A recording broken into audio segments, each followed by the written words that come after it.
नमस्कार साथियों, आप सभी कैसे हैं। मैं आशा करता हूँ आप सभी स्वस्थ होंगे और मस्त होंगे। आपकी पढ़ाई भी बहुत अच्छी चल रही होगी। आज हम क्लास 12th बायोलॉजी के चैप्टर नंबर 8 मानव स्वास्थ्य तथा रोग इसके ऑब्जेक्टिव क्वेश्चन लेके आए हैं। किसके?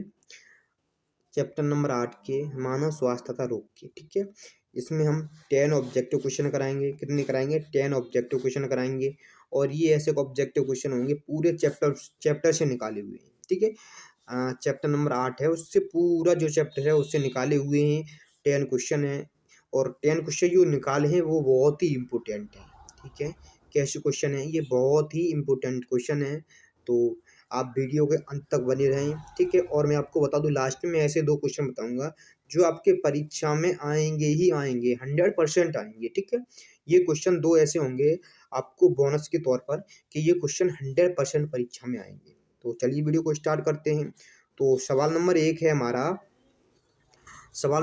हमारा, निम्नांकित में कौन विषाणु जनित रोग है? निम्नांकित में कौन विषाणु जनित रोग है? ऑप्शन ए होगा हमारा हैजा, ऑप्शन बी होगा हमारा मलेरिया, ऑप्शन सी होगा हमारा पोलियो, ऑप्शन डी होगा इनमें से सभी। ठीक है, निम्न में से कौन विषाणु जनित रोग है? तो इसका सही जवाब होगा ऑप्शन सी। क्या होगा? ऑप्शन सी इसका सही जवाब होगा पोलियो। ठीक है, क्या होगा हमारा? पोलियो इसका सही जवाब होगा।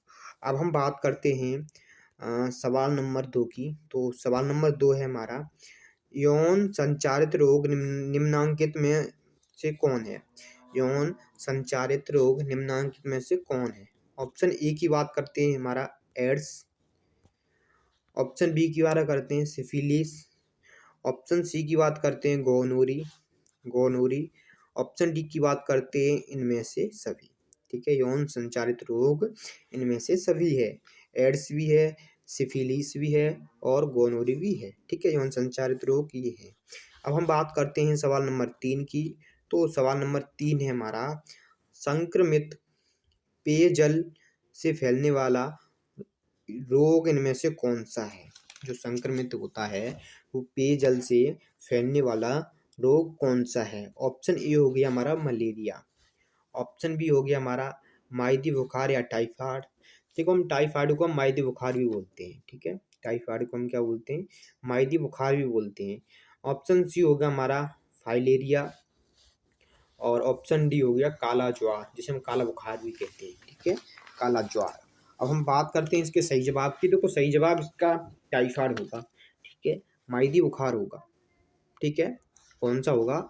ऑप्शन बी इसका सही जवाब होगा, संक्रमित पेयजल से फैलने वाला माइदी बुखार होता है। ठीक है, कौन सा होता है? माइदी बुखार होता है। अब हम बात करते हैं सवाल नंबर 4 की। तो सवाल नंबर 4 है हमारा, डेंगू बुखार किसके कारण होता है? ठीक है, जो डेंगू होता है, आपको पता है कि डेंगू हो गया किसने काटा? मच्छर ने काटा। ठीक है, मच्छर के काटने से डेंगू बुखार हो गया? नहीं नहीं नहीं। अब इसका मुख्य कारण क्या है? ठीक है, वो तो सबको पता है कि डेंगू, वो तो देहाती भाषा में बोलते हैं कि डेंगू हो गया, मच्छर ज़्यादा थे, मच्छरों ने काट लिया इसलिए डेंगू हो गया। ऐसा कुछ नहीं है।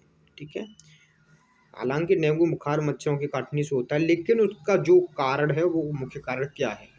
डेंगू बुखार किसके कारण होता है? ऑप्शन ए होगा हमारा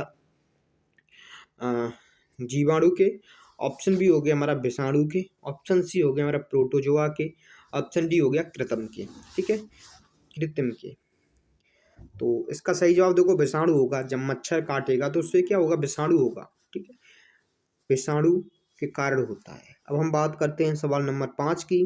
तो सवाल नंबर 5 है हमारा, अ, इनमें से किस रोग हेतु एलिसा जांच करनी चाहिए? देखो, ऐसा कौन सा रोग है इसके लिए हमें एलिसा जांच करनी चाहिए? ठीक है, कौन सी जांच करनी चाहिए? एलिसा जांच करनी चाहिए।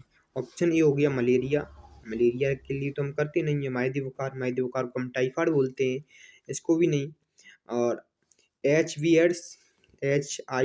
जो हमारा HIV एड्स होता है उसके लिए पता नहीं, इनमें से कोई नहीं, हो भी नहीं सकता है।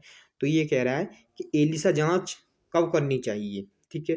तो जो HIV एड्स होता है, जो HIV रोग होता है, इसके लिए हम एलिसा जांच भेजते हैं, ठीक है। डॉक्टर क्या लिखेगा, एक एलिसा जांच लिखेगा, उससे पता करेगा हमारा कि HIV है या नहीं है, ठीक है, एलिसा जांच में, ठीक है। हम बोलते हैं कि HIV पॉजिटिव है, HIV ये पॉजिटिव है, ठीक है। तो HIV किसके कारण होता है, एलिसा जांच है, उससे हम पता करते हैं कि एलिसा जांच है या नहीं, ठीक है, इसको रोग है या नहीं। अब हम बात करते हैं सवाल नंबर 6 की। तो सवाल नंबर 6 है हमारा, एंटीबायोटिक शब्द के प्रेरणा है। जो एंटीबायोटिक है, ठीक है, एंटीबायोटिक शब्द जो है उसके प्रेरणा कौन है। आपने देखा होगा कि आप जाते हैं डॉक्टर के पास, तो डॉक्टर स्टाफ से बोल देता है इसको एक एंटीबायोटिक लगा दो, ठीक है, एक एंटीबायोटिक लगा दो, वो होता है भरता है उस रेंज में आपके लगा देता है एंटीबायोटिक। लेकिन आपको ये नहीं पता है कि एंटीबायोटिक शब्द की प्रेरणा कौन है, एंटीबायोटिक शब्द किसने दिया था, ठीक है ना। तो देखो इसको डीपली तो नहीं पढ़ाऊंगा, लेकिन ऑब्जेक्ट में बता दे रहा हूँ कि इसके जो जनक हैं वो कौन है, ठीक है। तो देखो ऑप्शन ए हो गया हमारा फ्लेमिंग, ऑप्शन बी हो गया हमारा जेनर, ऑप्शन सी हो गया हमारा वॉक्समान, ऑप्शन डी हो गया इनमें से कोई नहीं, ठीक है। तो जो एंटीबायोटिक है, ठीक है, एंटीबायोटिक है, उसकी उसकी जो प्रेरणा है वो कौन है, जेनर है, ठीक है, जेनर साहब है। ऑप्शन बी इसका सही जवाब है, जेनर साहब जी हैं एंटीबायोटिक के, ठीक है। अब हम बात करते हैं सवाल नंबर 7 की। तो सवाल नंबर 7 है हमारा, वायरस के कोर में वायरस के कोर में इनमें से क्या पाया जाता है। जो वायरस होता है उसके जो, देखो जो वायरस का कोर होता है, जो वायरस का कोर होता है, इसमें से उसमें क्या पाया जाता है। ऑप्शन ए हो गया हमारा DNA, ऑप्शन बी हो गया हमारा RNA, ऑप्शन सी हो गया हमारा दोनों में से एक कोई, ठीक है, कोई एक, या ऑप्शन डी हो गया इनमें से कोई नहीं, ठीक है। देखो DNA या RNA, ठीक है, DNA या RNA ये दोनों राइट है।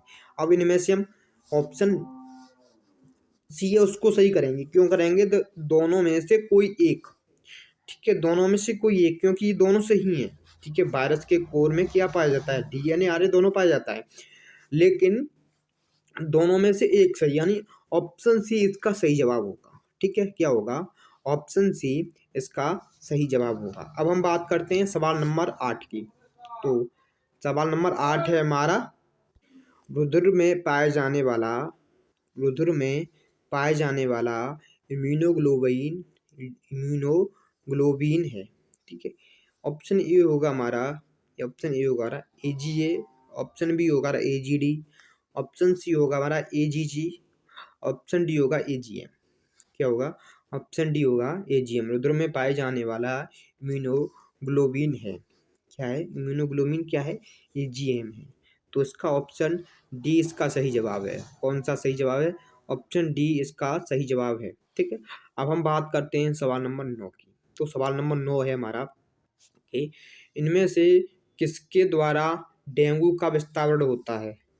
ऑप्शन ए होगा हमारा, ऑप्शन ए होगा हमारा सीसी मक्खी, ऑप्शन बी मच्छर, ऑप्शन सी वायु प्रदूषण, ऑप्शन डी इनमें से कोई नहीं, ठीक है। डेंगू, ठीक है ना, डेंगू किसके द्वारा होता है, मच्छर के द्वारा होता है, ठीक है, किसके द्वारा होता है, मच्छर के द्वारा होता है। देखो ये यहाँ पर ये हो गया। देखो अभी मैं एक बैक करके दिखा रहा हूँ अभी, ठीक है, अभी बैक करके दिखा रहा हूँ। डेंगू इसमें मच्छर के द्वारा दिखाया है, और इसमें देखो डेंगू बुखार किसके कारण होता है, ठीक है, विषाणु के कारण होता है। किसके कारण होता है, विषाणु के कारण होता है, ठीक है ना। तो देखो या तो डेंगू में बुखार में या तो विषाणु आ जाए, या फिर आपका क्या आ जाए, मच्छर आ जाए।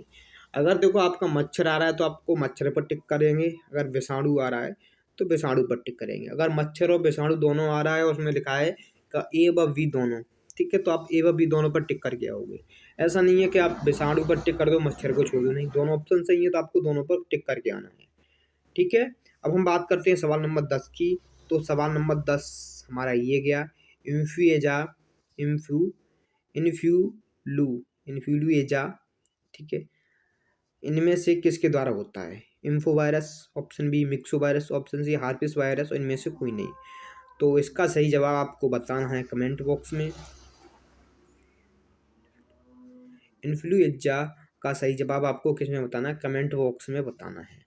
ठीक है, इसका जो भी सही आंसर बताएगा मैं उसका कमेंट बॉक्स में जवाब दूंगा, जो गलत बताएगा उसका भी सही जवाब उससे बताऊंगा। तो वीडियो कैसी लगी? वीडियो सही लगी हो तो वीडियो को लाइक करें और वीडियो को शेयर करें और हमारे इस चैनल को सब्सक्राइब भी करें। तो चलिए इसी वीडियो के साथ समाप्त करते हैं। जय हिंद, जय भारत।